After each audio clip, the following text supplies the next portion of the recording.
Tracy Take. I am your co-host Tyler here with my brother Ryan, and the Super Bowl was this past Sunday, marking the end of the 2022 NFL season. And what that brings now is a bunch of NFL mock drafts for the upcoming draft.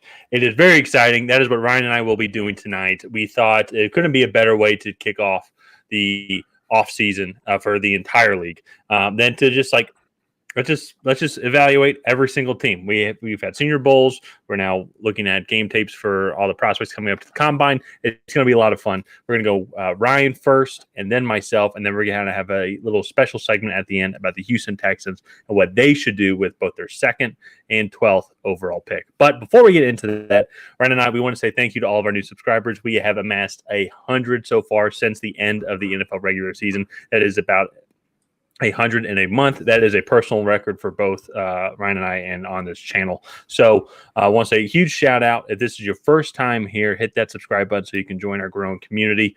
Leave a like and a comment on who you think should be the first overall pick and what potential trades you think might happen. So Ryan, with that being said, I went first on our last mock draft. I think it's only fair that now you go first. And let's kind of see your thoughts on the drafts, and then I'll make fun of you for it. Yeah, and then you'll go, and I'll make fun of you for it. So absolutely, as very easy to make fun of. We're using PFF's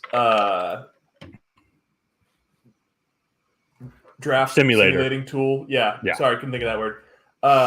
Draft simulator. We are doing trades in this one. I have 5 first-round trades. I'm not sure how many you have. However, I think I have a couple that will surprise people, especially one, given my stance on this player in previous videos. So let's go ahead. Let's get started. Okay, starting off, I'm going to have the Chicago Bears trading the number 1 overall pick. PFF already knows it. So I'm going to have Chicago give up the first, 4, 35, round 1, and round 2. Okay. I think that is a pretty fair trade considering they only are going to go back 3 spots instead of the next best option, which would be 6 spots. And the Colts are still giving up a fair amount of draft capital. So I'm going to force that trade. Not that I would think I really have to. Now we're going to draft who I think is the best quarterback in this class, and that is C.J. Stroud. To me, after watching that Georgia tape, I think it's hard to argue that no matter what you want a quarterback to be able to do, C.J. Stroud is that guy. With Bryce Young, he just has that size concern for me. And one of the things that I always tell myself in these mock drafts is not to bet on an outlier. And Bryce Young's height is an outlier in the NFL. And so I'm going to go with C.J. Stroud here. With number 2, I don't think there's much to talk about here. I have Bryce Young. I get what I just said, not to bet on the outlier, but literally the only thing that you can pick apart on Bryce Young's tape is the fact that he's small. He's very small, but he's athletic. I would say he's kind of in between a Kyler Murray and a Tua. Tua's pretty stationary in the pocket. Kyler is the exact opposite. And height-wise, he's kind of in the middle of those two. So you gotta respect it. What he put on tape this year. He just is small, and I have C.J. Stroud ahead of him for that. So this is where I have my second trade. I'm actually going to trade with the Las Vegas Raiders here. I'm offering 770 round 1 and a round 3 in 2024. I'm sorry, not 70. 738 round 1 for 3. I know it says they're not going to be interested, but that does actually add up on the draft trade board to be about equal. And so I'm going to go ahead and make this trade. And I'm actually going to go Will Levis here. I've been pretty critical of him in the past. I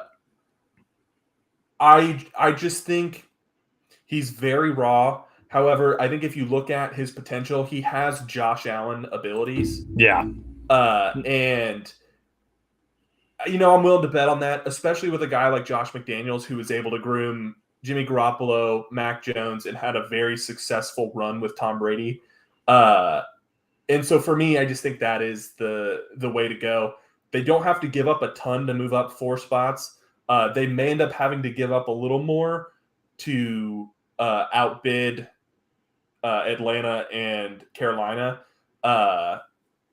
However, I just think that's the way it falls. So no, he that's one with Will Levis. He's starting to grow on me a little bit, just because, and obviously it is 2 different people, but you're right though about what they said about Josh Allen. They're saying very similar, if not almost the exact same things about Will Levis. And if you look at a guy that can throw, but also the way the league's going now, and you look at how Josh Allen plays, it does take some time to get the ability to process information and make the right decisions. But in the meantime, though, I mean, I think he's going to be a good fantasy quarterback because he's just going to be running over guys every single week. And that can kind of play into that offense. If they sign Josh Jacobs again, and then if they go get a speedy receiver to go along with Devontae Adams, you have some weapons there that even like a rookie quarterback you can work with a little bit. And what Josh is going to do is dumb down that offense like a lot, just so that this rookie quarterback can go through his progression, hit his receivers, like going across the field, and then he'll start to slowly build on that. That's what he did with Mac his rookie year. And I think Will Levis's physical tools will allow him to make up for a lot more than what Mac was able to do. And so he's a really risky prospect. However, I think if you look at past drafts, I think he is a little less risky than Trey Lance. I think he's about the same level of risk as Josh Allen. And so I understand why a lot of people think he's a top 5 pick. So I have him going in the top 5. And he is starting to grow on me a little bit. So at 4, here are the Chicago Bears. Dream scenario for the Chicago Bears. Trade back, accumulate picks, and you still, in my mind, get the best player in the draft, and that is Jalen Carter. Jalen Carter, phenomenal athlete at the defensive interior. And Matt Eberflus, former Colts defensive coordinator, likes to build that defensive trench from the inside out. And I think Jalen Carter is the perfect piece for him. I mean, again, dream scenario for the Chicago Bears. Seattle Seahawks, there's only one quarterback left on the board, and that's Anthony Richardson. Not a huge fan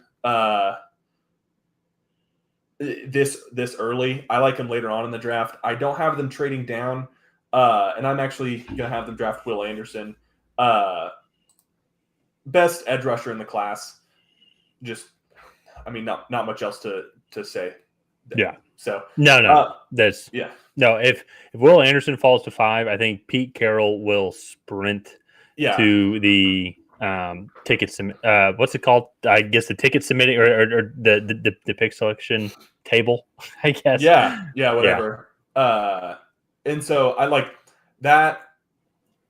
Yeah, that's a perfect scenario, I think, for the Bears and the Seahawks. Next up, Detroit Lions. Devin Witherspoon, I think, is another easy pick here. They really need secondary help. Their secondary played better.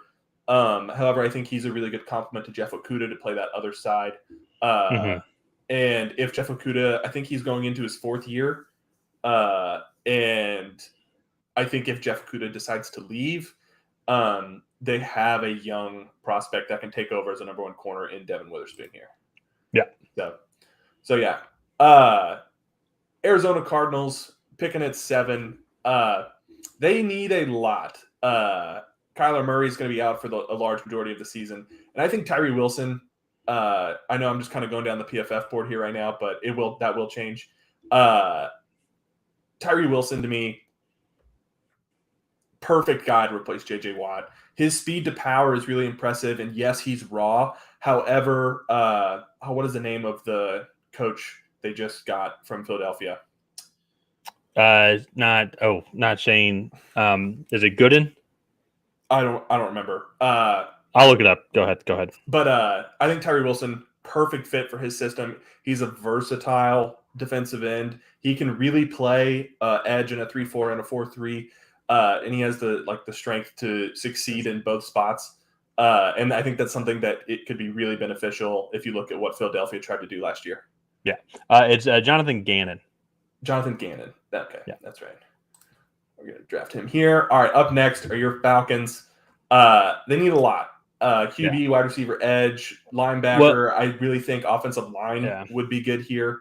And this is a guy that I've kind of come to love lately in the draft, and that's actually Brian Branch. I know it says he's a safety, but he can really be a slot corner safety and play linebacker in sub packages. He's that physical. He's probably one of the most well-rounded, if not the most versatile defender in this draft.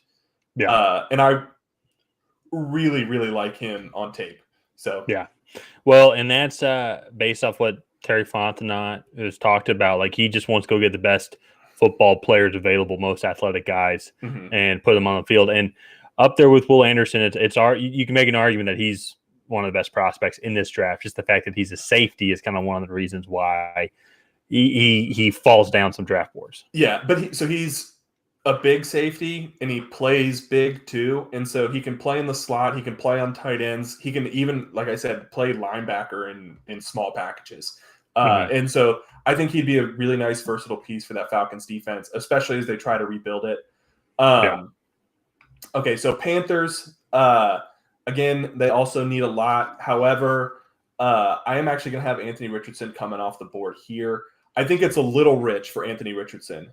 And we're going to do a video before the draft, a little bit about why I think this might be a little rich. However, I think you look at those physical tools and you look at what his highlights are at Florida, and you really can see how special this guy can be if you can take him and hone him in and dial him in and get his fundamentals correct. So I like him to Carolina. They have a lot of other needs, but I think they splurge a little bit on a quarterback. All right, so Philadelphia Eagles first pick here. I think this is going to be interesting. However, their defensive line is going to get overhauled a lot. Hassan Reddick, Brandon Graham, and Fletcher Cox are all free agents coming up.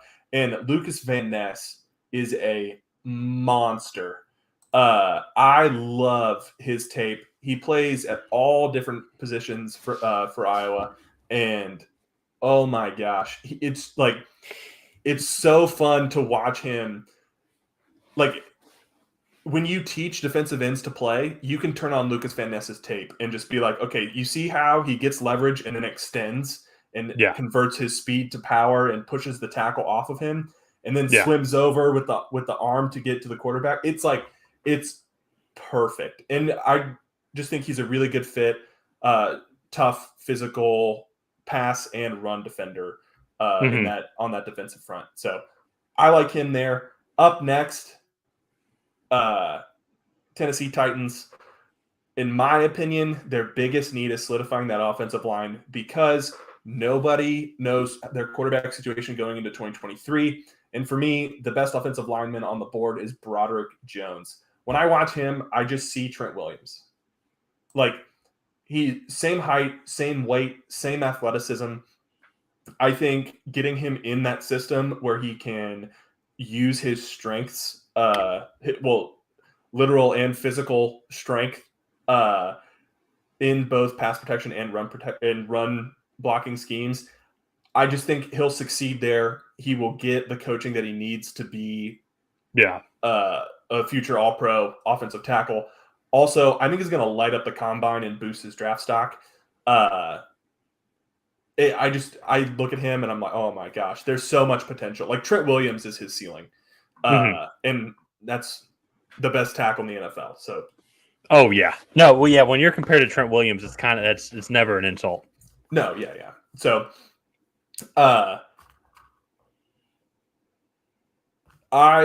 So, I actually missed one of my trades. Oh well, that's fine. So up next, Houston Texans. Wait, do I have no? Okay. I have them going with Paris Johnson Jr. Or no, I'm sorry, not Paris Johnson. Where is Peter Skoronski? Right there. Oh, He's right under. Okay, yeah. okay. Peter Skoronski. They have Laramie Tunsil there at left tackle. I think Peter Skoronski is the perfect fit at right tackle. And if he doesn't work out at right tackle, he can kick in at guard. I think he gives them a little bit more flexibility than Paris Johnson does, just because he's played more positions. And he technically is the highest rated PFF tackle this year. He just has shorter arms and a little bit more of a guard style build. But I think this is where Peter Skoronski comes off the board. So next up, this is where I have Paris Johnson coming off the board, New York Jets. I really think they're going to trade this pick for Aaron Rodgers. However, I think that's a little bit too big of a projection to do in a mock draft.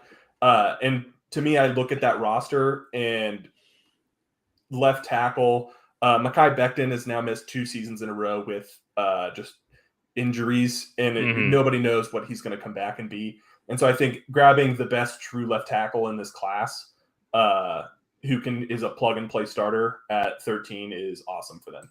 Yeah. So, all right, this is my next trade. Shocking, I have New England trading back, but I have them trading back with Seattle. Let me get this set up here. So for 14 and 107, Seattle, I have giving 20, 51, and 83. So Patriots move back 6 spots, grab an extra second, and move up in the third. So okay. Let me force. Yeah. Oh, yeah. All righty. Yep. Oh, whoops. I don't want to trade again. Draft a player. So here I have Seattle jumping in front of a few other teams that I think are going to be offensive line needy. Green Bay Packers and the Washington Washington Commanders. And I actually have Osiris Torrance. Did I pass him again? Where is he? There he is. Right there he is. So I actually have a photo. Yeah, I actually have Osiris Torrance going here. I know trading up for a guard doesn't necessarily make sense. However, if you watched him at the Senior Bowl and what he was able to do to the top level talent that's coming out of this draft, he absolutely dominated everybody. I can only think of him really losing 1 rep, and he really didn't even lose it. He just didn't win it outright. And he's just a really impressive talent. I think they need to bolster up that offensive line for whoever comes in there next. And I know Pete Carroll loves to invest in the trenches. So for me, that's the trade that they make there. So up next, Green Bay Packers. Outside of Jair Alexander, I think they really lacked solid cornerback depth. And I think, especially when you saw them play teams with multiple receiving weapons, I think that showed, because whoever Jair Alexander wasn't on, teams were targeting.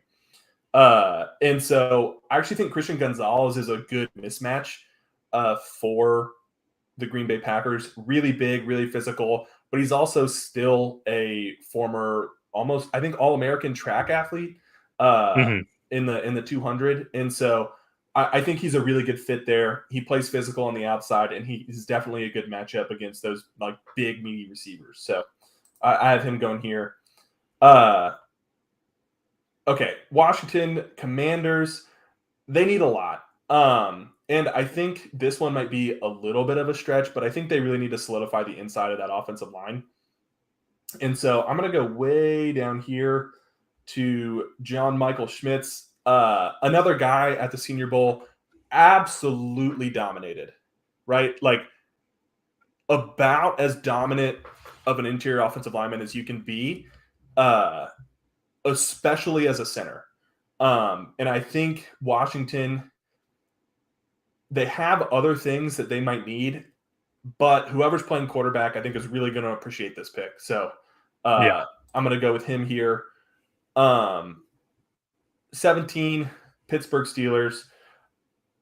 Ever since Antonio Brown left, they haven't really had a true speedster separator on the outside. And I think Deontay Johnson was originally supposed to be that. However, struggled with drops and some injuries this year. And I don't think he's going to make it to a second contract. So this is actually where I have Zay Flowers coming off. I think Zay Flowers and George Pickens are the future of that receiving core. And I really like that fit. They've shown an ability to draft and develop wide receivers. And Zay Flowers, in my opinion, is a top receiving prospect in this class. And I think he's not quite getting as much first round hype because he went to BC. That wasn't very good. And then he went to the Shrine Bowl instead of the Senior Bowl. So yeah, I think that's where he ends up falling. Okay. And then let's see. Up next, Detroit Lions. This is their second pick, right? Mm-hmm. Yeah, they picked Devin Witherspoon at 6 overall. Mm-hmm. Yeah. And so they have a few other needs, linebacker and defensive line. However, I'm actually going to grab – where's Michael Mayer? Michael Mayer here. Highest rated tight end, I think, in the last 20 years by PFF. To me, I think he brings that presence that TJ Hawkinson had over the middle. And while they had good tight ends replace him, nobody could line up in line and have that same receiving threat that TJ Hawkinson did. And I think Michael Mayer is the guy that they get to replace him. And with Jameson Williams coming back and Amon-Ra St. Brown, I think Michael Mayer is the perfect threat to be that like deep middle or like seam route guy from the inline tight end position. I just think he fits so well. Yeah. No, it's the tight end class. I don't know if there's ever been this interesting of a tight end class because obviously everyone knows about Michael Mayer, but now you have Dalton Kincaid that's coming in. Luke Musgrave has also shown well. The Purdue tight end, Payne Durham. That's it. Definitely improved his stock. And people are forgetting about Darnell Washington, who is a freak. I think he's 6'7", 6'8", like 65. Oh yeah, like a red zone. Like he's a red zone wet dream. I mean, just with how big he is, and so yeah, this tight end class is very interesting. And I wonder what the record is of tight ends taken in the first round. It can't be more than 2. And I think there's a legitimate possibility that there could be 3. 3 pretty easily in this draft. No, I think it's a possibility. I really like this tight end class. For me, the depth in it is really nice. Like you have Brevin Spanford from Minnesota, Payne Durham, and is it Josh Wiley from Cincinnati or Will Mallory? I forget. Yeah, there is a Cincinnati guy. I know who you're talking about. All those guys are expected to go in about the 4th round, and I think all those guys are day one to rookie season starters. It's a really good tight end class, and Michael Mayer at the top I think is a great start. So next up, Tampa Bay Buccaneers need a lot, definitely hitting that rebuilding phase. It says they need defensive interior. I don't really see that. To me, what that last need should be is actually wide receiver. Mike Evans is expected to be a cap casualty, and Chris Godwin does not look the same. I'm going to go with Quentin Johnston here. This is a guy, the more I watch his tape, I actually like him a lot more. There's a lot on tape that he does well that isn't highlighted because Max Duggan did not know what to do with the football. He actually has a really good release package. He actually separates really, really well for a guy that's 6'4", 215 off the line of scrimmage and then later on downfield. And you get to see his long speed. However, a lot of his highlights are drag routes or crossers that he gets hit in stride on, so you don't really get to see him explode off the ball. And the reason I have him falling to 19 and not going a little higher is for a guy who's 6'4", 215, He still does struggle to kind of box guys out a little bit and use his frame to really go up and get footballs in jump ball situations. Yeah. But also TCU didn't even really put him in that situation that often. So I have Quentin Johnson going here. Okay. It's funny. I was actually just about to ask that question as you were saying you're starting to improve. I think you picked a couple tight ends and Zay Flowers in front of him. So I was going to ask just wait. why he's falling. So, New England here. I had them trade back because the 3 picks before them were all tackles. And we do see this in the NFL drafts. Players do tend to go on, or positions do tend to go on runs. And so I think New England fell victim to that at the tackle position. However, good thing this is a deeper tackle class. A guy that I love in New England, especially the more and more I watch him on tape, is Jackson Smith-Njigba. I look at him and I'm like, he's a plus Julian Edelman, a plus Wes Welker. Chris Olave and Garrett Wilson, who both were in college with Jackson Smith-Njigba, have come out publicly and been like, look, this guy, when we were there, was the best receiver in the room. And in that room was Marvin Harrison Jr. as a freshman and a redshirt freshman. Yeah. And Chris Olave and Garrett Wilson were both juniors, I think. And they were both like, look, this guy is the best guy in the room. His ability to separate in short space or in short windows is, I think, exactly what the Patriots offense needs. And with the loss of Jacoby Myers expected, I think he's the perfect guy to come in and fill in that role. So I have Jackson Smith-Njigba going here. No, that's a great pick. Yeah. Yeah. And to get him, in my opinion, I think he falls because he didn't play last year. He's also, I think, going to run in the high 4.5s, but he's going to run an elite 3-cone drill. He's not going to be a burner, but what he's going to do is he's going to put slot corners on skates in the first 5 yards of a route. And he's going to catch 120 balls in New England system. So next up, Dolphins forfeited their pick. Los Angeles Chargers are on the board. I don't think they keep Keenan Allen past the season.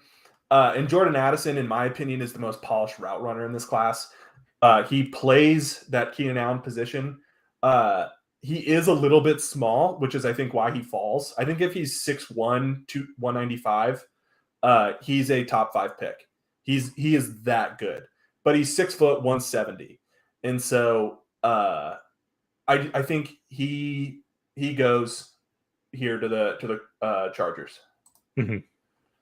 All right, this is my next trade. Baltimore, they're going to be making a trade with Cincinnati, who's going to be giving up 28, 92, and 165 for 22 to go up 6 spots. I have Cincinnati. They need, in my opinion, really only a few pieces. And I think they jump in front of a few cornerback needy teams in the Vikings and the Jaguars to grab Joey Porter Jr., the corner from Penn State. Mm-hmm. Eli Apple needs to not be on this team next year. I think he's a curse for them. And I think Joey Porter Jr. is that corner that can come in for them and play day one. They have some good receivers in that division. I am looking forward to the Joey Porter Jr., George Pickens matchups. I think that's going to be a phenomenal matchup. Next up, Minnesota Vikings. I think they look at the way this board fell, and they are just elated. They really need help on that defensive interior. Their defense last year was atrocious. And I see Brian Breesy here and just absolutely love it. I mean, he's, in my opinion, if he doesn't have the ACL tear 2 years ago and then some off the field, I don't say off the field issues because he had a death in the family and then he had like a kidney problem. And it's like if he doesn't have that, he's a clear top 10 pick. Yeah. And so to me, I like him here a lot. So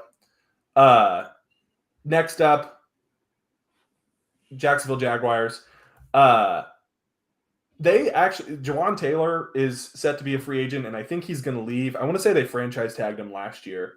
And I don't think that they'll do that again. I think they snag Anton Harrison here to kind of replace him. He has the best footwork in this class. However, Oklahoma just didn't really allow him to, I guess, play to his full potential. It was just with the system that they ran. And I think he falls a little bit. However, I think he really should be considered with those 3 tackles that went, I think, 11, 12, 13. So in this mock. Mm-hmm. All right, hitting the home stretch here. New York Giants, again, need a few things, but this is where I have the first linebacker coming off the board. Where is the Clemson linebacker? I'll just do this. Oh, Trent Simpson? Yeah, Trenton Simpson. To me, he's clearly the best linebacker in this class. It's really not even close. Watching him on tape, he just does everything well. And I think him going into that defense, he would be a really good addition. So, okay. All right, yeah, we'll go to all. All right, Cowboys. Need a couple things. One of which is a new quarterback, but I'm gonna go with Nolan Smith here. He's like a true edge rusher. I don't have him quite as high because he is a little small. He's only like 235 pounds. However, I think he could really do well in Dallas specifically because he's going to get a lot of one-on-one matchups with Micah Parsons on the other side and DeMarcus Lawrence as well. Yeah. Well, and one of the other things I like about this pick as well is I also feel like he could briefly like drop back in coverage a little, just help out, like maybe get the running back like on any check downs or get some tight end matchups. And because of that, and as you said, it's solely because of how crazy athletic and how great Parsons is. Yeah, and he's also a freak athlete, and so I think you put him in there with Oso Digizua, Micah Parsons, and like that Cowboys pass rush just continues to get even better. So Buffalo here at 27, they need a couple things. I'm actually going to have them draft Oregon State tight end Luke Musgrave. I think Josh Allen really needs I don't want to say a binky, but like he has Stephon Diggs, and then Gabe Davis is kind of like this home run hitter. Dawson Knox is good, not great. And I think Luke Musgrave adds a whole nother element of speed to this offense. And it's just, to me, that's a really scary duo. You could have Stephon Diggs and 2 tight ends out there, and Stephon Diggs might not be the fastest player on the field. Yeah. And so I really like him. Really good hands. He showed out at the Senior Bowl. He's also a young prospect, and he has room to grow, to fill out his frame physically. So now we have Baltimore Ravens here picking with that after that trade with Cincinnati. So last year they drafted a defensive interior guy. I'm actually going to go edge Will McDonald, also an undersized edge rusher. However, what he showed at the Senior Bowl was that does not matter.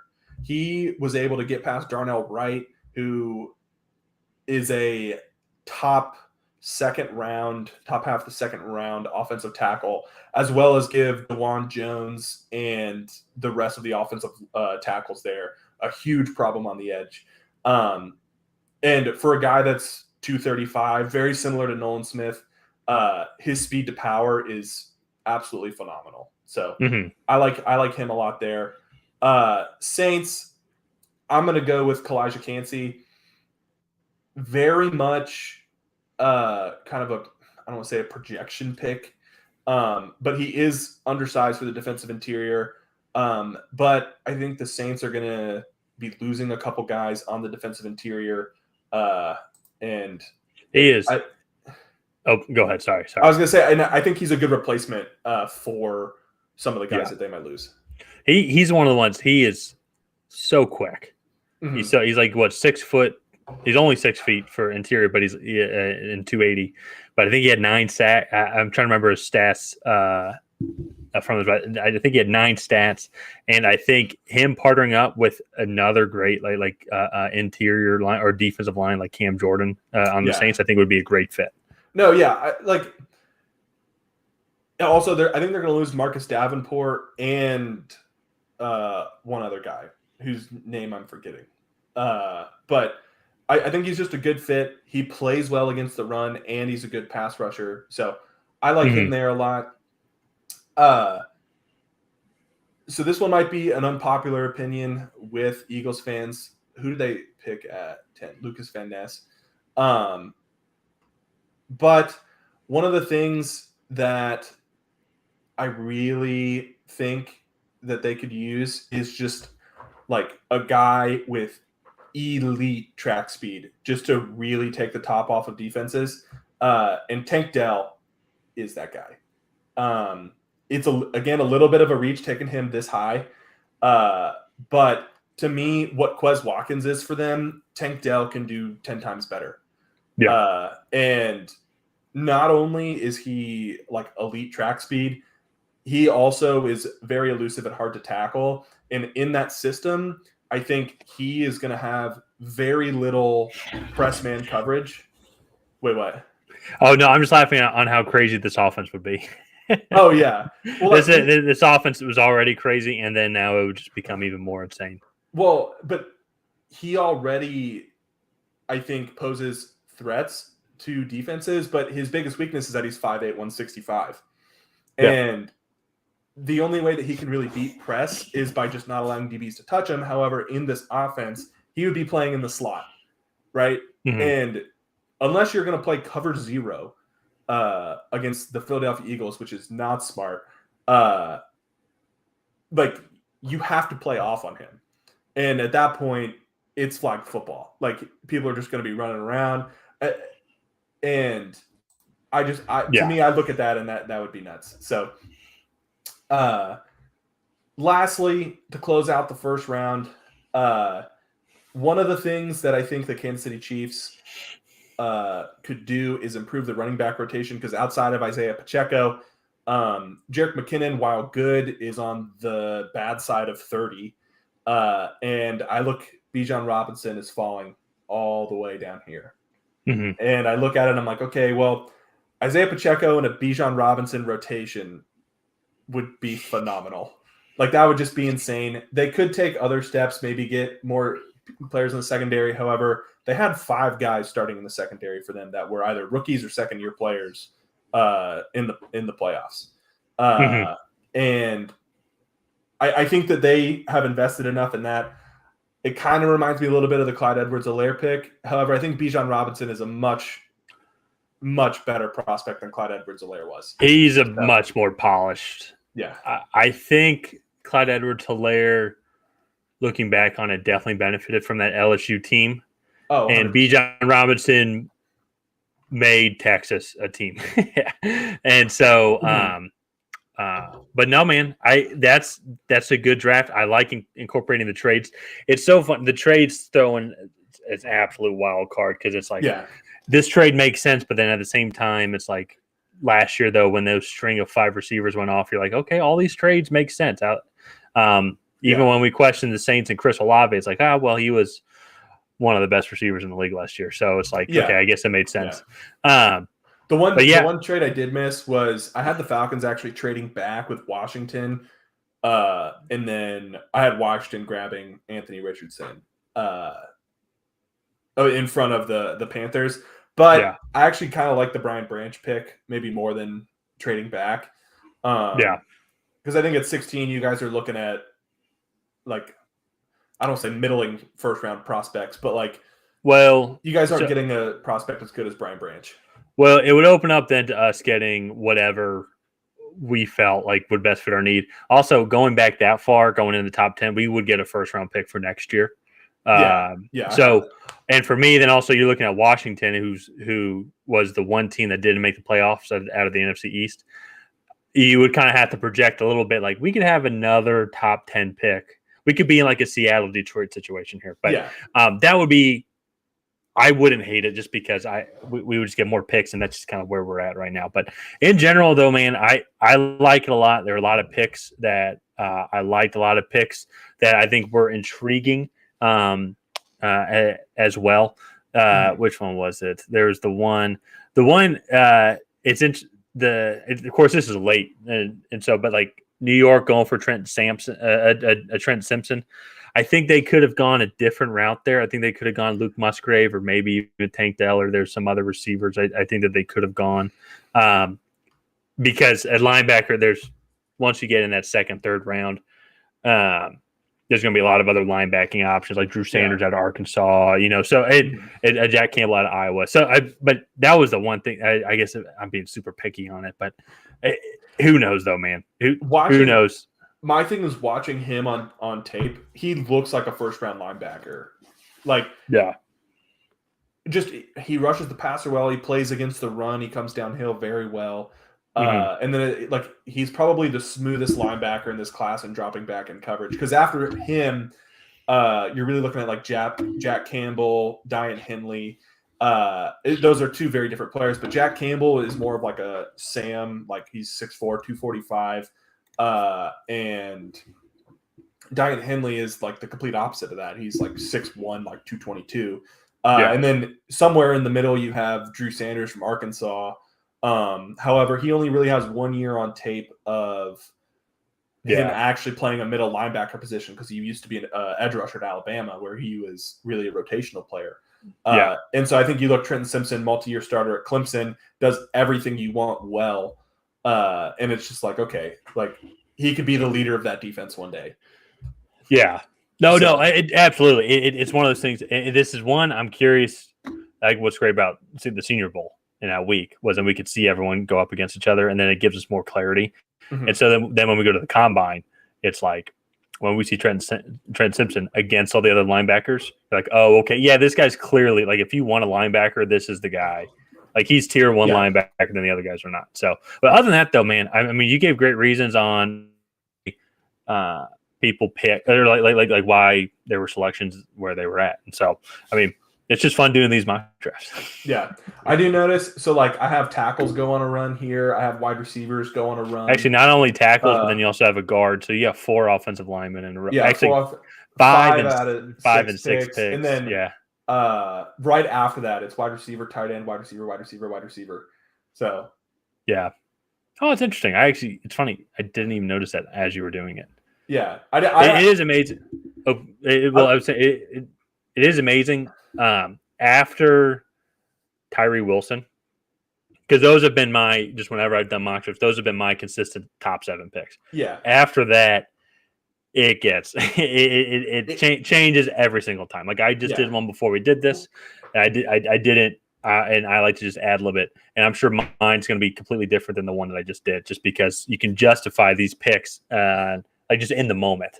Yeah. And so one last thing, and then we'll get into your mock draft. But one of the things that's always so fun is like comparing it to that first year that we did mock drafts, right? And that was the Mac Jones, Trevor Lawrence, Zach Wilson, Trey Lance, and Justin Fields draft. And we were actually, like, especially being our first year doing this, we were actually pretty accurately able to predict how the first, like, 18 picks went. Right. And then, like, after that, it kind of went haywire. Yeah. Last year was a complete crapshoot after 2 because there were no quarterbacks. And then this year, I think, is like kind of in between because there's 2 to 3 quarterbacks that could be day one starters. And then you have 2 top defensive players, Jalen Carter and Will Anderson. And then even the cornerback position, while we both agree Devin Witherspoon is cornerback 1, there are a lot of people that really like Christian Gonzalez, and others. So Joey Porter. That's another one as well, is when all these corners get together at the combine. We put them side by side. And so that's going to be really fun to see. Yeah. But that's enough about my mock draft. Let's go ahead. Let's start a new one. And let's see what you end up with. Yeah. So right before we get to our mock draft, I want to say thanks to everyone who is still watching us right now. Hi, Mom.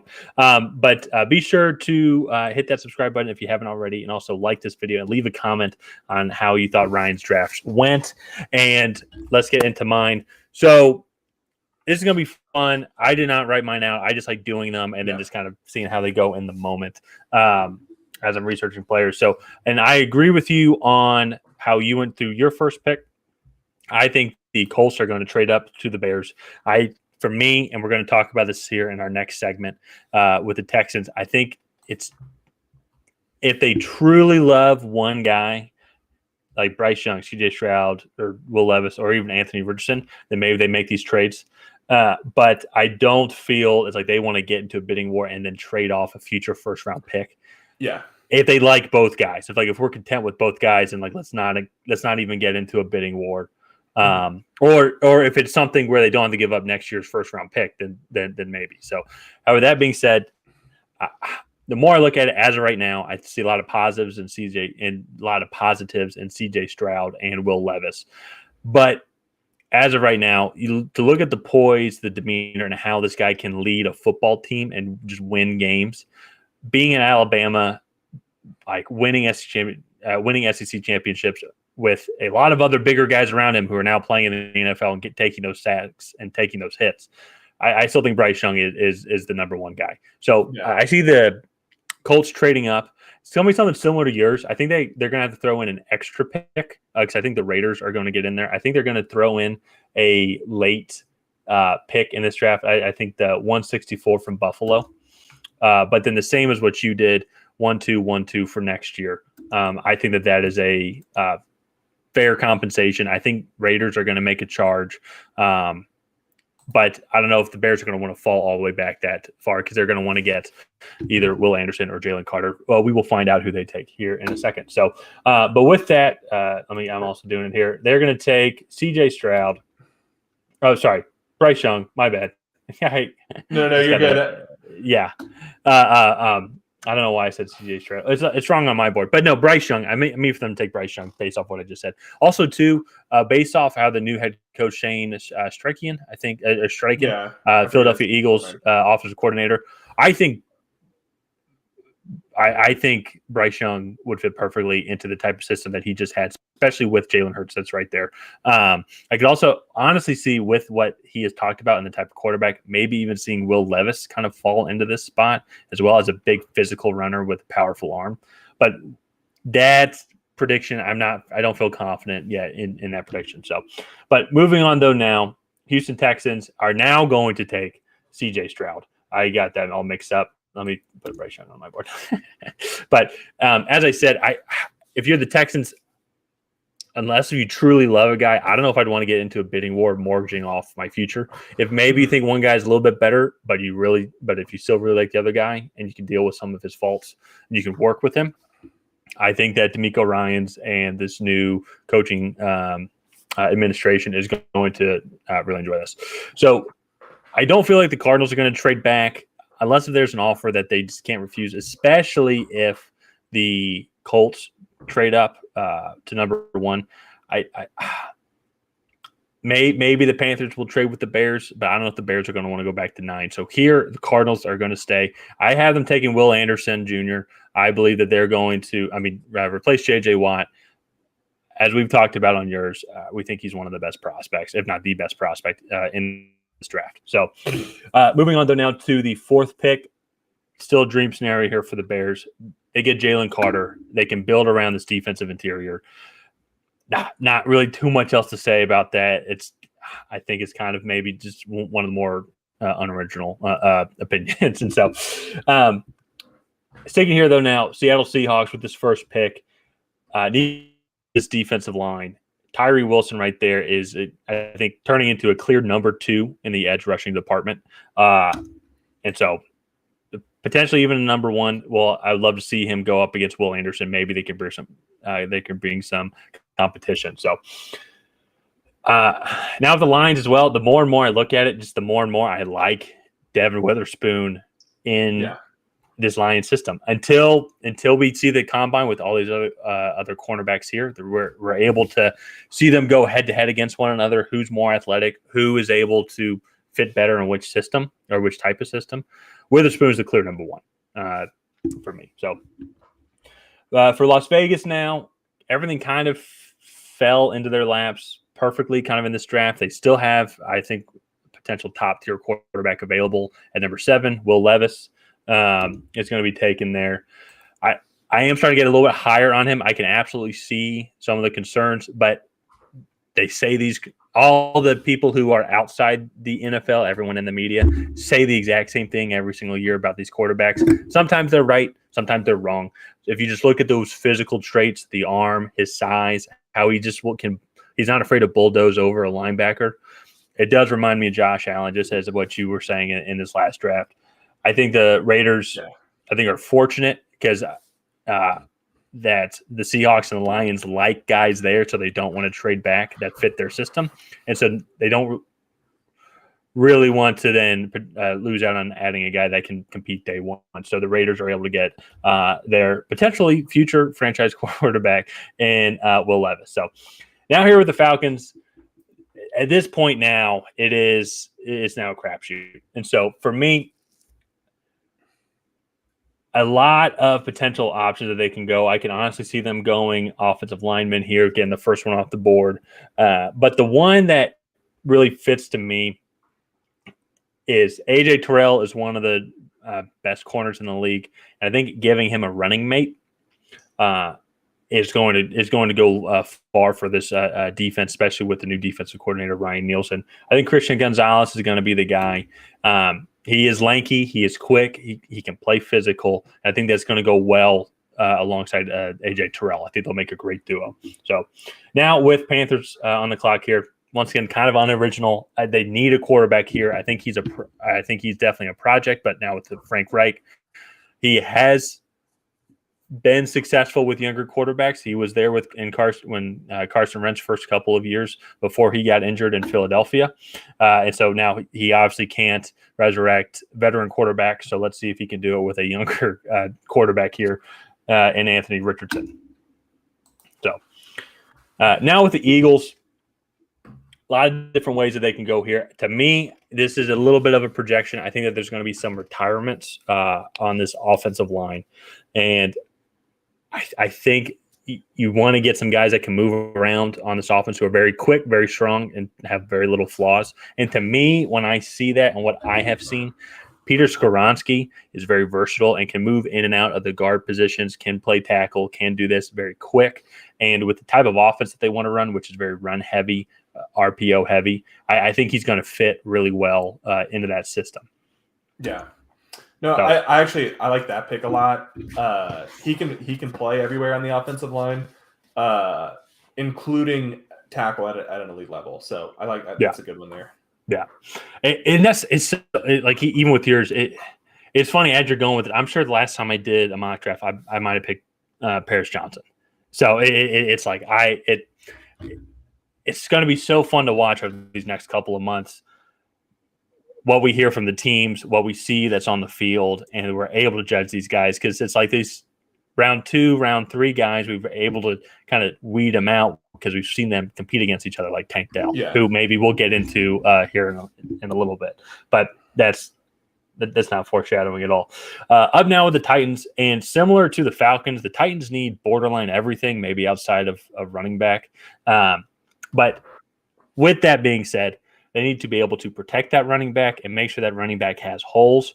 And Taylor Lewan is consistently getting hurt. Paris Johnson is a left tackle, should be a left tackle. He can move around, but if you want him to be a stud at the left tackle, you put him at left tackle on day one. I think maybe he needs a little bit of growing to do. And I could honestly see Taylor Lewan maybe not being with the Titans after this offseason, making some cuts, moving on from him, trading him just because of how injury prone he has been. So I think Paris Johnson is going to be the pick here for them. Yeah, that's a tough situation with Lewan because he's really good when he's on the field, but I would need to go. Field. where was the stat? I might have seen the stat. I think he's played a season's worth of games over the total over the past 3 seasons or something like that. And you're paying him starting left tackle money, which he deserves when healthy. But it's just one of those. It's like, I don't know, man. So similar to you, there is a run of tackles going off here as Broderick Jones is going to be taken here. I think he is going to be able to slot in. I also think he can play inside as well. They can move him inside to protect their new quarterback in C.J. Stroud. I think he's a little bit more versatile. Will probably start out as a tackle, but I think that he would be a good fit. You want to protect your young quarterbacks, and I think that's a good start there.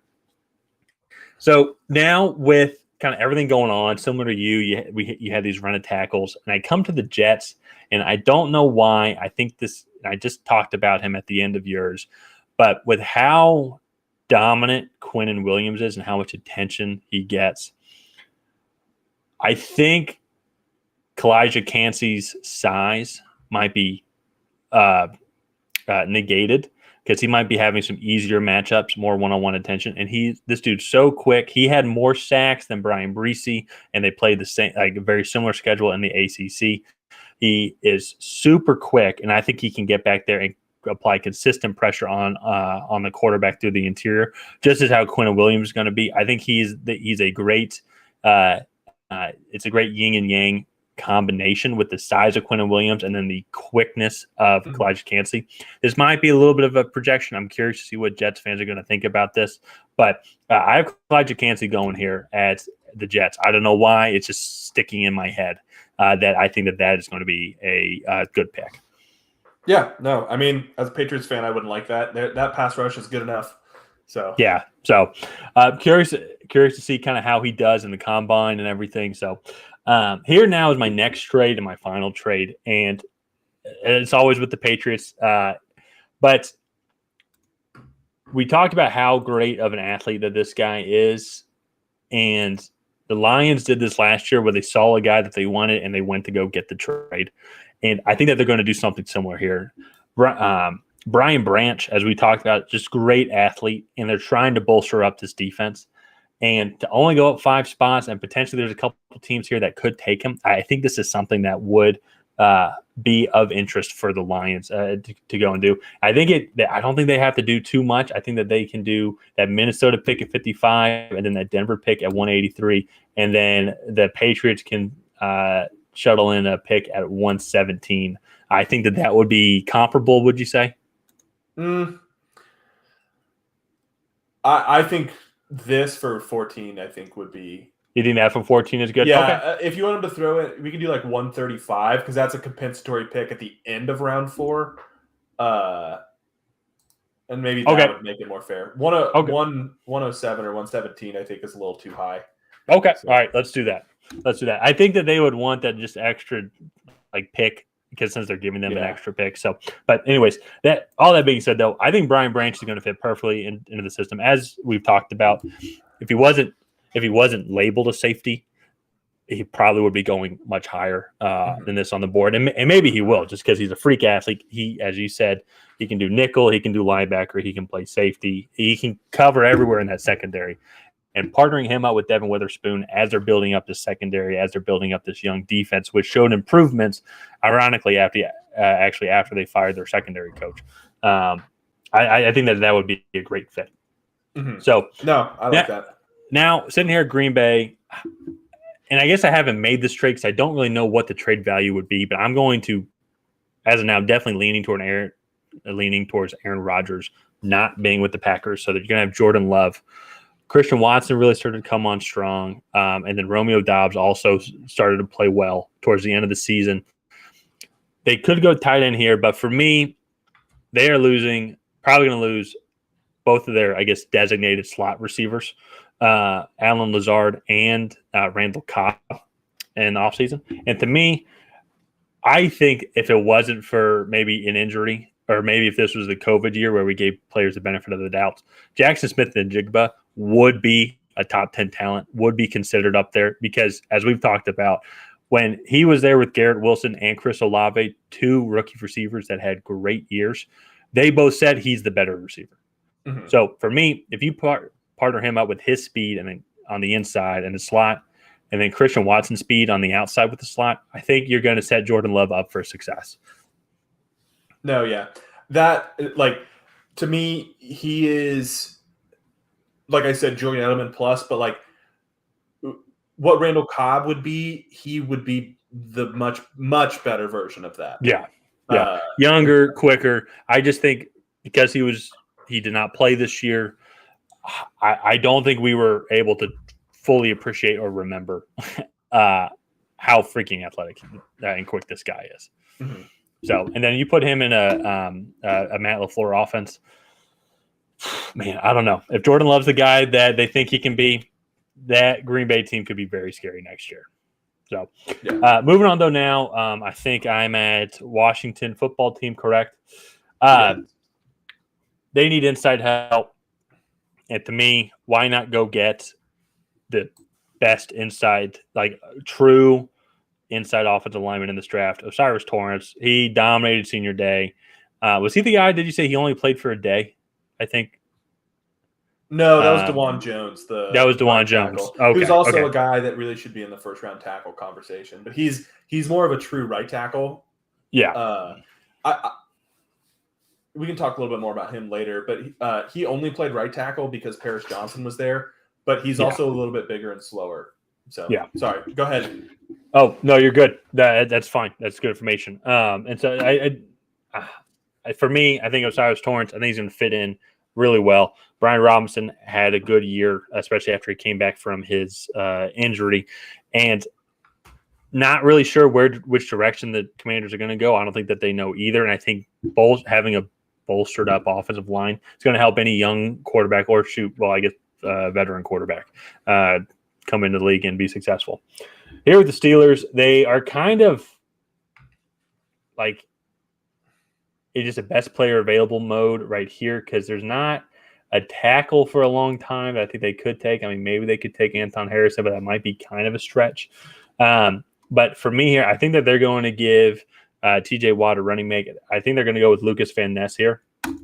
I agree with you, is what you said. Like this tape, super quick, and I think similar to kind of what you said about Nolan Smith and Micah Parsons with the Cowboys. I think TJ Watt's going to get so much attention. The quickness of Van Ness on the other side, I think it's going to give him a lot of opportunity to contribute from day one. So I like that. One of the things, like after TJ Watt went out last year, they really only had Alex Highsmith on the edge. They didn't have anybody else like that was competent to rotate in. And we really saw them get exposed. And then when TJ Watt came back, that team did a whole lot better. And I think Van Ness not only would carve out a very solid role, I think he would also add a layer of depth to that defensive front. So yeah. And also I look at the other guys here, and it's like, I mean, maybe they could take Miles Murphy, but I don't know. It's something with the size of Van Ness and the quickness. I just think it's just an extra edge. I think just an extra edge. So sitting here now with the Patriots, trading back, have a couple extra picks. And for me, I'm looking at it, and I'm stuck between Quentin Johnson and Jordan Addison. I think I'm going to go with Quentin Johnson. I think a big, tall receiver that Bill O'Brien can work with in that offense. Give Mac Jones a big target to work with. I'm not as high up on him, and so I want to kind of see him go up against some of these other receivers because we know he's quick, we know he's big, but he still just didn't have the numbers in the Big 12. Some of it has obviously been said because of who the quarterback is and the type of system, but you would still think even the Big 12 with weaker defenses, he would have had a 1,000-yard season, but he didn't do that until his final year because they went to the championship game and everything. So very curious to kind of see how his combine does and how we continue to progress on Quentin Johnson's view. So coming up now to Tampa Bay, any pick to me, I think here is available. I am going to go with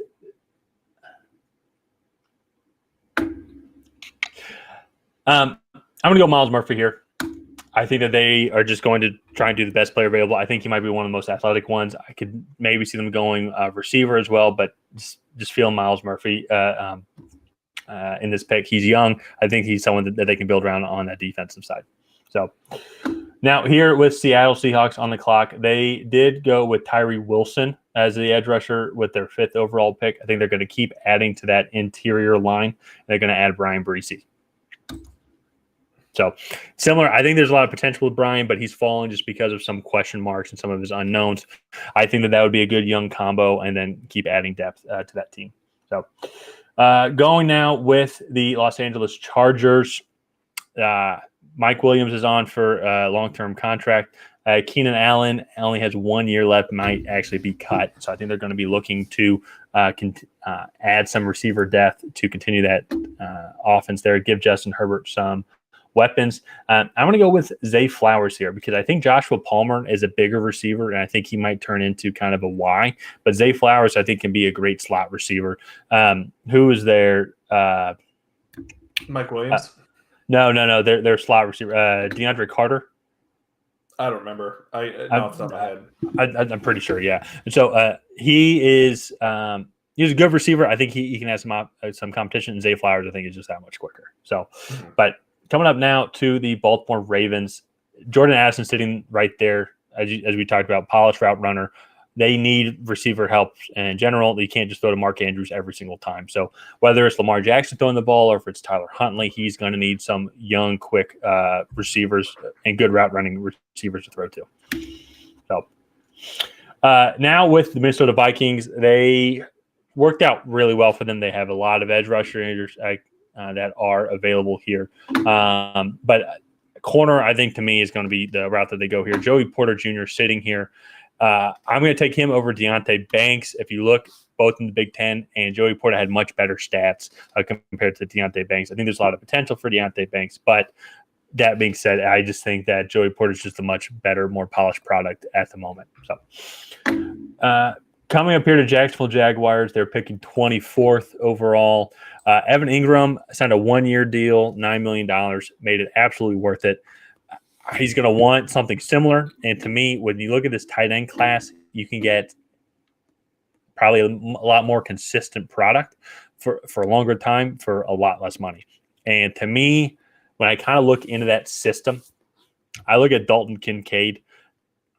He's one of the faster of the tight ends. You have Christian Kirk that's there. Calvin Ridley's coming back if he can be the guy that they are looking for. If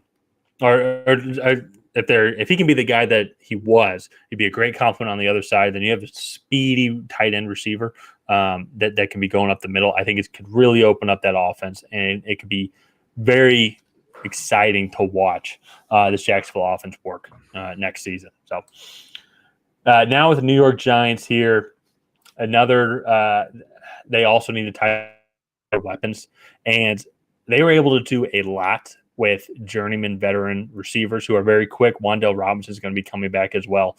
And I think having a big, solid piece that can go over the middle and catch damn near anything is going to be great for this offense. And that's Michael Mayer sitting there. I think he's going to be going. I picked number 25. So there is a lot of talk on what the Dallas will do, especially as Bijan Robinson keeps falling. I love the hype around it. I'm not going to go that route, but I could 100% see him going here at this pick just because also it's Jerry Jones, and I think that would be great marketing. It's something that he would really enjoy selling all those T-shirts for. But I'm going to stick with you. I really liked this Nolan Smith pick. I think pairing him up with Micah Parsons, I think that would make it a very deadly, quick edge duo for a lot of offensive lines to go up against, especially too if you look at the divisions that they're in. They're going to need quick guys on the edge to help contain the run. With the Giants, who have Saquon Barkley and that can run, but also can do a lot of screen passes, check downs. And obviously the Eagles are the Eagles. They're going to be super quick on all assets. So having a quick edge rusher, I think, is going to be able to, I guess, help them compete in the division. So sitting here now with Buffalo on the 27th pick, Their secondary is getting older, and some of these guys are going on free agency. So sitting here, I'm going back and forth between Antonio Johnson and Deontay Banks. I'm going to go with Antonio Johnson here as a safety because Jordan Poyer's getting older. Micah Hyde. Micah Hyde is also getting older as well. And so I think they're going to want to add some depth there. And I think as we saw kind of with that Cincinnati game, they're going to need to kind of work on this defense a little bit. Losing Von Miller was a big loss, and so they're going to need to get younger and add more depth. And so I think starting at the secondary, they could honestly go edge rusher as well, but they have a lot of other pass rushers. I think once Von Miller comes back, that bolsters up all the pass rushers that they have. So sitting up here now with the Bengals, for me, I look at Anton Harrison. I think they need to keep building depth to this offensive line. We saw what happened to this offensive line when they got hurt. They could go secondary here as well, but I think this is a little bit of a deeper cornerback class, something as similar to the Bills as well, how like it's a deeper cornerback class. I think that they can get a corner specifically a little bit later. So coming down the Saints, it's funny seeing Tanner McKee here. I'm not going to pick him, but it's like they do need a quarterback. So I think that would be an interesting route. See how Tanner McKee does in the combine, if he maybe can get some fringe first round projections. But from here, a lot of different routes they can go. I'm going to go Will McDonald. I liked what I saw with him at the Pro Bowl. I think he can add consistent pass rush here. And Saints are kind of in a weird pseudo rebuild. Don't really know. I mean, they have horrible cap space as always, but they don't really have any exciting players. And so it's almost like they're just kind of like slowly just dying off instead of just exploding into a big ball of fire like how the Falcons did. So, but sitting here now, let's see here. Who did I pick? So I've already picked Peter Skoronski for the Eagles. Who should I go with here? A lot of different routes I think they can go here. They have a huge luxury pick. I'm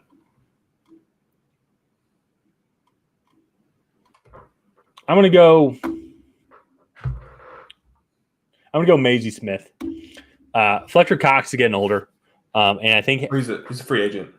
Okay, well, he's also getting older. We're getting older by the day. We're all slowly dying. I think that they're going to replace him in free agency. The heart of this Eagles team is winning in the trenches, and they must have great young talent and consistently keep reproducing this talent. And well, it should just with any football team, like that's what they should do. And I think they really embrace that philosophy. And I think with Peter Skoronski on one side and then having now Maisie Smith, a defensive tackle, on the other side of the ball, is only going to keep adding their depth and keep the Eagles the Super Bowl contenders going into this team. So now with the last pick, I've thought about this a bunch. And Juju Smith-Schuster signed a 1-year deal. I'm pretty sure also MVS, he also signed a 1-year deal, right? Or maybe he's going into – it was a cheaper deal. Yeah. I have to go back and look at specifically at the contracts. But the Chiefs were already able to do this and win a Super Bowl after trading, and there's all these questions after trading the best receiver in the league. And to me, I think it'd only be fitting if they drafted his mini-me in Tank Dell. I think with how great Patrick Mahomes is, Travis Kelce still has a couple years left. They're able to just find amazing ways to keep scoring with just these great pieces. I think you add him in there, we're going to be able to see them now do everything with that they saw with Tyreek Hill, but now with even more polished veteran weapons. If they re-sign Juju Smith, they do also bring back MVS as well, who had solid seasons, all things considered. So, but that's my draft right now. I'm sure it'll change here in about 30 minutes. And so a lot of different ways it can go. It's one of those things as you're doing it, it's like I feel more confident with my top 7 picks and kind of how those worked out. The more and more I think about it, the more and more I think the Bears are going to want to stay in the top 4. I don't know if they'll trade back twice, even though if they get the picks. But if you can get another first-round pick and another 2 second-round picks and still get Will Anderson or Jalen Carter in the process, I think that's tough to pass up. And I don't know if Houston's going to want to get into a bidding war. So I think the Bears are only going to go as far back as the 4th spot. But that'll be fun to talk about in our next segment here on what the Texans will have to do, or what we think they'll have to do. Real quick, I do want to touch on your draft. I agree with it mostly. I mean, like you said, you could do these things all day and you'd never create the same mock draft. Yeah. I also agree. I think that the Bears going back to 4 is a dream scenario for them. There were a lot of Bears fans that commented on our some of our previous videos, and they want the sun and moon for this pick. And I don't think that they're going to get that, because I think Las Vegas and back isn't going to really be able to offer them enough to convince them to go back that far. And I just think the Colts are in that sweet spot. They're going back, but they're still going to get a blue chip prospect. Yeah. So, yeah. And then with some of the picks, I don't like Quentin Johnson to the Patriots. For me, that scares the shit out of me, looking back at N'Keal Harry. I think Quentin Johnson is a much better pick than that. Athletically, he's much more of a freak.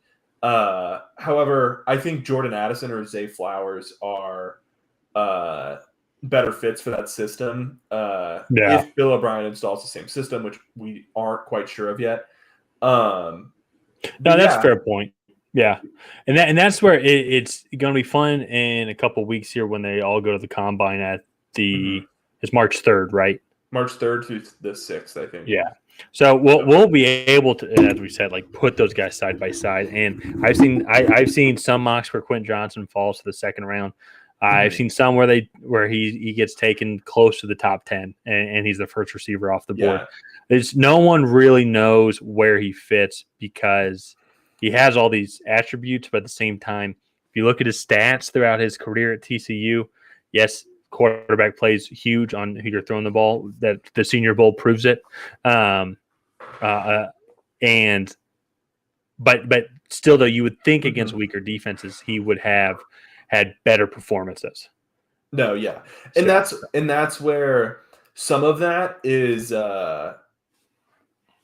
like Max Duggan could not throw the football with any anticipation, and like no.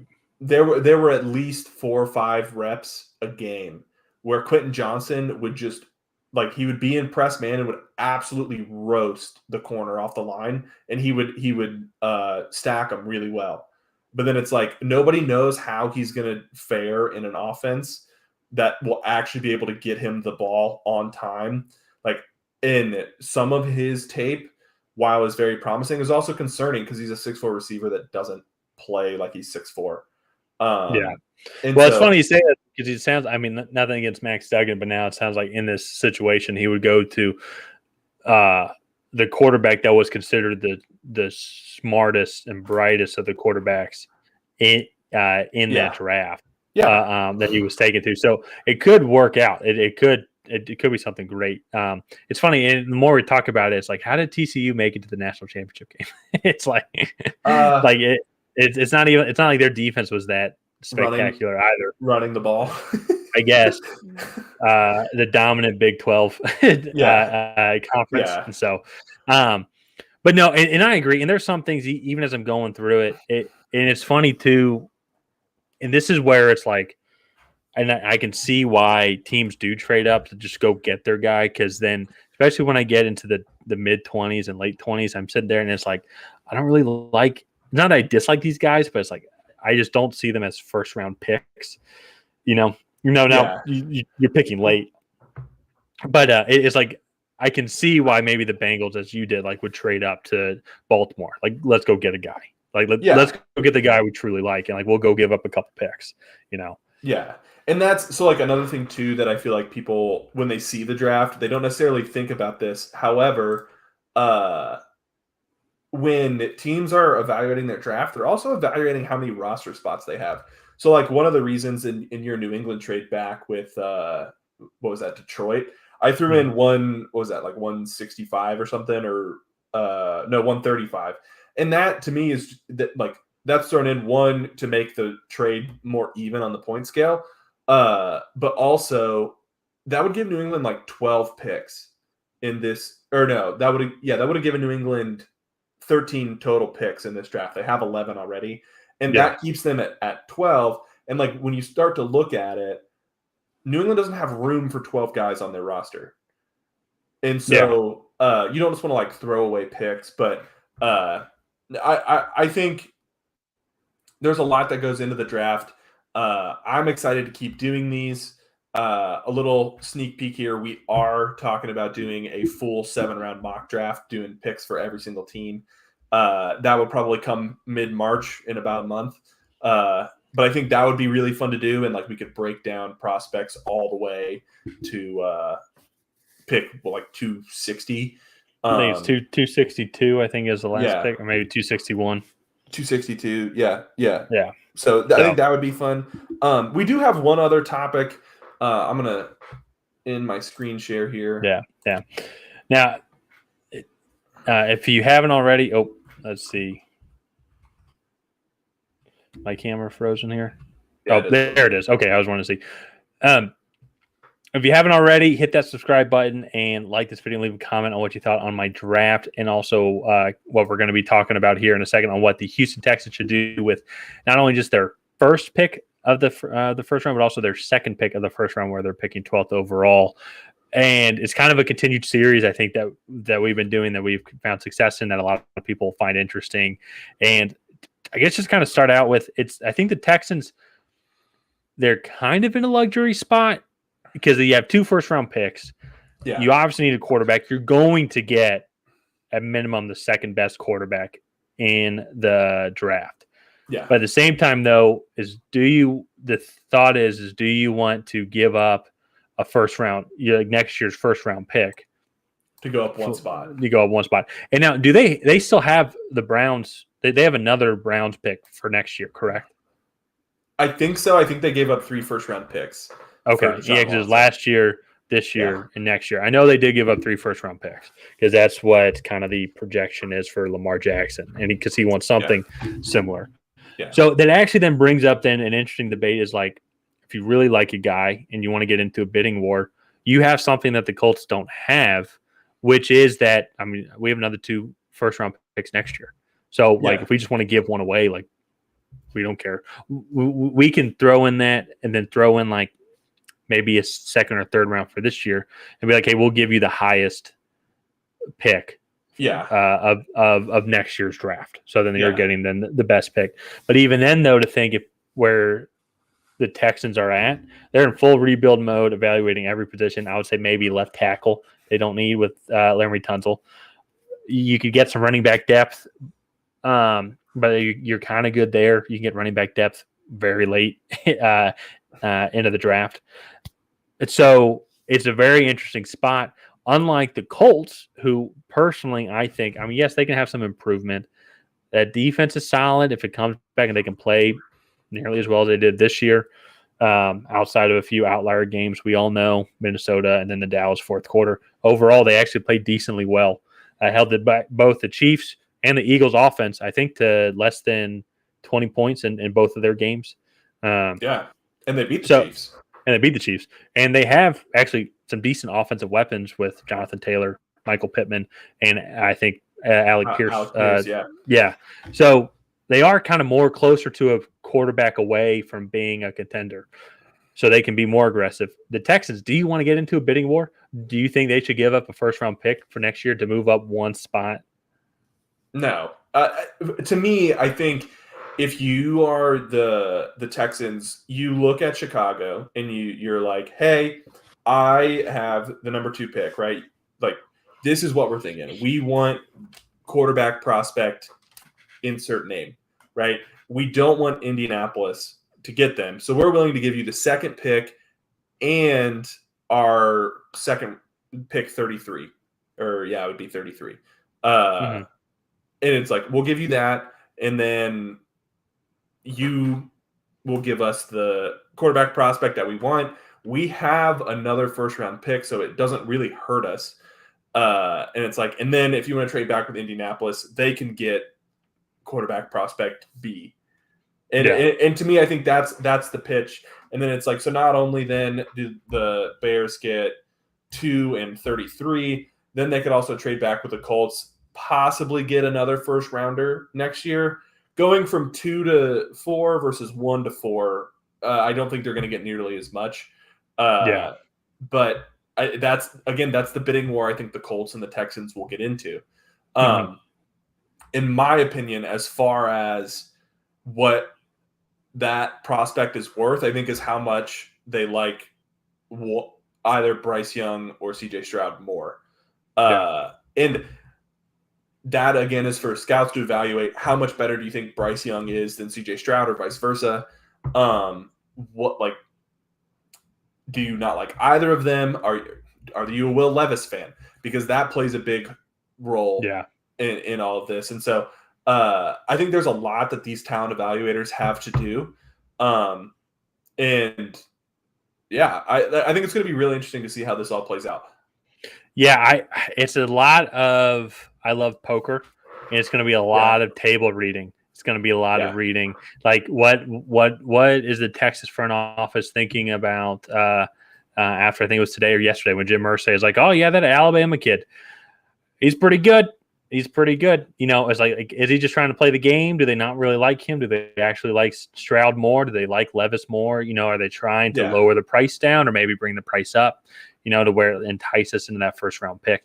And for me personally, and I said this on my mock draft as well, is I think that it should be, if you absolutely love Bryce Young, if you absolutely love him, you don't want to have to play him because you can see all of these other great characteristics that you see in this quarterback, then to me, maybe it's worth it because you do have that extra first round pick. So you're still going to have a first round pick next year.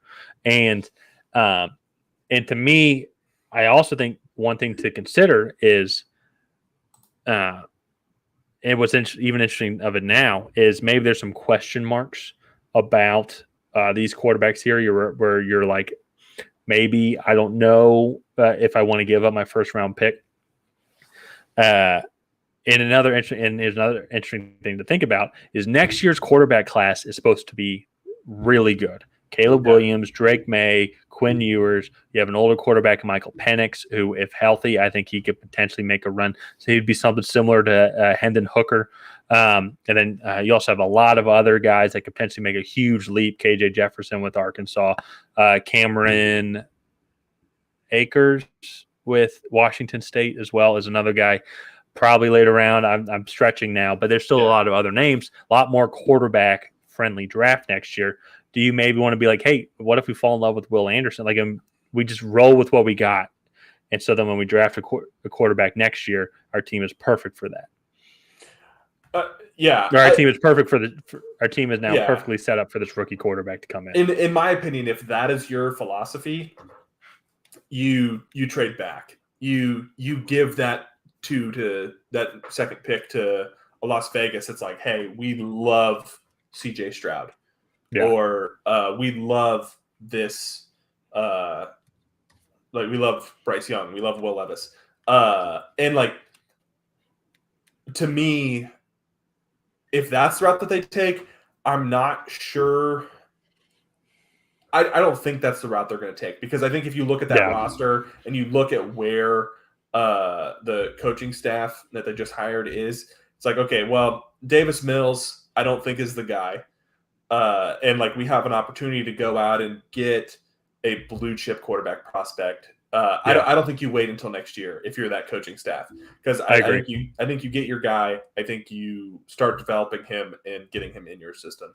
Because honestly, frankly, look at Nathaniel Hackett and all that happened with him. I get that's a little bit different expectations, but they sucked. They were horrible. And it's like the Broncos gave them 11 or 12 games, and they were like, all right, get your shit and get out. That's No, and that to me, well, I think is the way that it's approached in the front office, because I think for those coaches, for them to keep their jobs, they need to start winning a lot of games as soon as possible.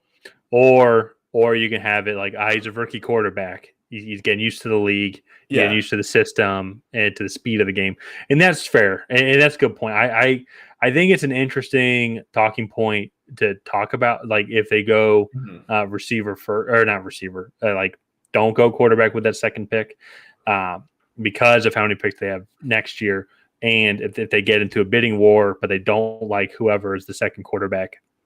But that being said, though, I I think whichever quarterback that they love, that like there's not going to be a huge disparity between number one and number two. It's not like it's Joe No. Burrow and then CJ Stroud.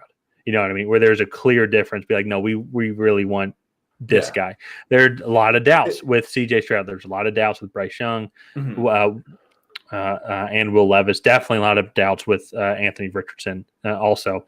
And so I agree. I think they definitely go quarterback in number two, but at the same time, I wouldn't go into a bidding war, but they're going to absolutely analyze something totally different. And I think that they might be content with just taking the second and have the Colts kind of mortgage their future. Yeah. And that to me, I think is the route that they take. I think they're definitely calling Chicago if the Colts have not traded up after the combine, if they fall in love and be like, hey, like here's the sitch. We really love Bryce Young. We really love CJ Stroud. And like we'll give you 2 and 33 for it. For that first pick. Anything more than that, we're really not willing to do, because one, there's still very elite defensive talent on the board. Or like we like Bryce Young more, or we like CJ Stroud more, but we like the other almost as much. And that to me, it's like, I don't think the Dolphins in 2020 were like, damn, they drafted Justin Herbert. Like, looks like we'll have to take Tua. I don't think that was their mindset. It's like okay, they took Justin Herbert. We still get a blue chip prospect in Tua Tagovailoa. Yeah. Wow. They're probably kicking themselves now, but. Yeah. I will say, I will disagree with you a little bit on we'll give you number one and number two. Or like our second overall pick, and then our then I guess like a 33rd overall pick. Yeah, 33rd. Yeah. I think it's going to be more than that, because to me, it's just, you're going to have the Raiders calling in. You're going to have the Panthers calling in. I'm sure the Seahawks, Lions, and Falcons are also all calling in, even though I think those teams are much less likely to go quarterback. And at that point, it's not like it's a 1-for-1 situation where like the Houstons are just like doing a sure bet and like, hey, we'll give you like this one extra pick if they're the only other team. I think that will draw the price up. And I know you're going to be looking at your chart on like what it should be worth, but when there's more teams calling in, the Bears can ask for more, because they could still go get Jalen Carter or Will Anderson. And I agree with you on this, the Colts are going to have to give up 2 firsts and 2 seconds. I think that would be a fair trade. Yeah. Why would they? If you look at it on a draft chart, sorry, not to interrupt. No, go ahead. So like the first pick is worth 3,000 points. Houston's pick is worth 2,600, and then their second pick is worth almost 600, 580. So that's almost 200 points more than what the value of the pick is. And I think that's going to be hard for other teams to match, because they won't have the same draft capital. I want to say Houston also has do they have another second? I don't believe so. Let me look this up. No, they only have the one. But still, they have 2 first rounders, and then they're picking at 65. So like they're not missing out on a huge list of prospects, especially when they can still pick at 12. Yeah. True, they're not. But now, what's the draft projections at number 4? Okay, so 1,800 plus 550, which is what, 2,350, and then you have to think if the Colts get their prospect, they're looking at, would you say 18 is fair next year? That has them just missing out on the playoffs. Yeah. Okay, so that'd be 900, which would be 2250 next year. Or no, sorry, 3250 plus 30. What would that be? 3660. I know that's a lot of numbers for our fans out there, but yeah. But yeah. Well, and that's what it's like.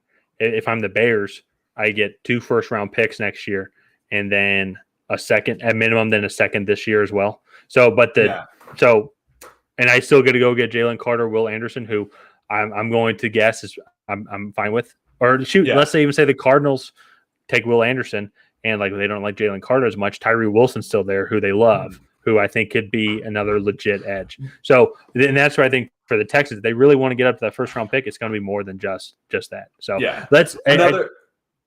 The one last thing I will say, this is kind of turned into more of a Bears conversation, but if the Bears trade back to 2 for 2 and 33, they can also then trade back with Indianapolis for their 1 and 2 also, actually, if you think about it. Yeah. Because I don't know if the Colts would do that, though. I mean, why? Like, if you're not going to get your guy, but then you're still going to go move up, then I guess you could be content with another blue chip prospect, kind of similar to what you said. Like, okay, we're not going to get Bryce Young or the guy we want, but we do still like C.J. Stroud or Will Levis in this hypothetical scenario. Now, maybe the Raiders can come up and pounce on it, but there's a lot of other exterior factors. I don't think that the Bears would go all the way back to 7 without like a big offering from the Raiders or the Panthers. I mean, you're looking at 7 there. I mean, they're looking at multiple years of first round picks, not just next year's, but like probably the years after, plus a second and maybe a third. Probably, yeah. We talked a lot about this. Just let's quickly touch on the Texans pick number 12. Best player available. Do you think they solely focus on like best offensive lineman available? Do you think they get their quarterback a weapon? Any defensive players at that time? Well, I mean, there's going to be a lot of defensive players. I think Brian Branch would do well. Lucas Van Ness. I think this is kind of almost something similar to what the Jets did a couple years ago with Zach Wilson and Elijah Vera Tucker. And I think that's going to be the route that they go. I actually don't know, because the Texans are at an interesting spot with just having Laramie Tunsil at left tackle already. Yeah. And I want to say their offensive line actually wasn't terrible this year. Yeah. And they have a pretty solid run game with who's their running back? I had him Damian Pierce. Damian Pierce. I kept wanting to say I don't know. It doesn't matter. I kept wanting to say the guy from Chicago, but David Montgomery. But it's Damian Pierce. And they have a fairly solid offensive line already. So I don't know if they try to build that there, especially if they keep that 33rd pick. I think that's the Darnell Wright territory, the tackle from Tennessee. He can play all over, but he actually, I think, would really excel at a right tackle spot. And so I think so Brandon Cooks is expected to be a cap casualty. I think that could be a spot where actually maybe the first receiver comes off the board. And with John Mechie hopefully coming back from leukemia, I want to say they're primarily looking for an outside wide receiver, and that would be Quentin Johnston. I actually kind of like that fit with Bryce Young. But I don't know. I mean, I think that they could go of a variety of positions. If a defensive player falls, they definitely need to stock up on defense. But yeah, I think it's just kind of best player available. Yeah. Yeah, there's so many different, similar as what we talked about with our drafts. It's like we could do another draft right now, and I probably would guess that my the Houston pick at number 12 would be different than Broderick Jones right now, who I just picked. Yeah. So it's going to be crazy. The Texans, some very intriguing situations going on, and it's like I guess now we've done the Bears, Texans, and Colts. I guess we might as well do the Cardinals, and then the Seahawks. Why not? Because they're also intriguing as well. They also have 2 first-round picks, and the Lions. They do. Yeah. So, but yeah, no, I think what the Texans are going to do is really interesting because they are in a good spot at 2 because they can guarantee themselves a blue chip quarterback prospect. mm-hmm. However, if they only like one of them, I think that's an interesting dilemma that they're in with Chicago already having Justin Fields and the Colts needing a prospect. So I think that's interesting, but I think we're going to go ahead and wrap this up right here. If you guys have not already, please go ahead and like and subscribe and hit that bell notification so we can ping you every time we go live or post a video. And other than